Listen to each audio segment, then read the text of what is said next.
Hello everyone, সবাই কেমন আছো? আশা করি সবাই খুব ভালো আছো। আমরাও খুব ভালো আছি। আজ আমার বোনজি তিতিশার হ্যাপি বার্থডে ছিল, তো আমরা সবাই মিলে তিতিশার বাড়ি চলে গেছিলাম। এখানে যে কেক দুটো দেখতে পাচ্ছ না, এই দুটো কেক কিন্তু আমার দিদি বানিয়েছে নিজের হাতে। যেমন দেখতে ছিল তেমনই টেস্টি ছিল। এই যে কেক কাটিং শুরু হয়ে গেছে আমাদের বার্থডে গালে, সবাই আমরা ওখানে উপস্থিত ছিলাম, সবাই হাততালি দিচ্ছিলাম, হ্যাপি বার্থডে উইশ করছিলাম। আর আমার চিনির কথা তো বলোই না, ও খুব এনজয় করছিল। ও সবার কোলে কোলে চলে যাচ্ছে, সবার সাথে খেলা করছে। আর যেহেতু ও ফার্স্ট টাইম মিমির বাড়ি গেছে, এর আগেও গেছিলো কিন্তু তখন অনেকটা ছোট ছিল। এখন এতটা অ্যাক্টিভ হয়ে গেছে, এখন গিয়ে ও ভীষণ এনজয় করছিল। কেক কাটিংয়ের পর এই দেখো শুরু হয়ে গেছে নাচ। সব বান্ধবীদের সাথে, দিদি ভাইদের সাথে, সবার সাথে নাচ করছে।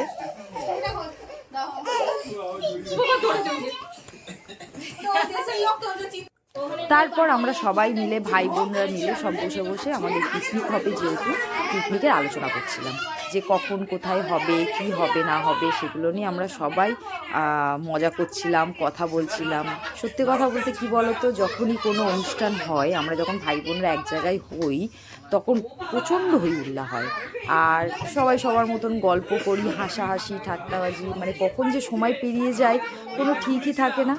তারপর খাওয়া দাওয়া করলাম, ভালো ভালো রেসিপিও ছিল।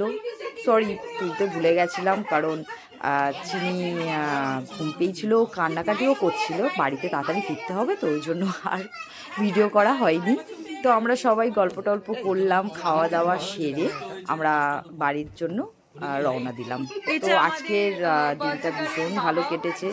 আর সত্যি কথা বলতে তিতিশার বার্থডেতে আমরা সবাই খুব এনজয় করেছি। ও ভালো থাকুক, সুস্থ থাকুক, এই কামনাটা আমরা করি। Thank you. আর যারা যারা মনে করছো যে ভিডিওটা ভালো লাগছে, প্লিজ একটু লাইক আর শেয়ার করে দিও কিন্তু।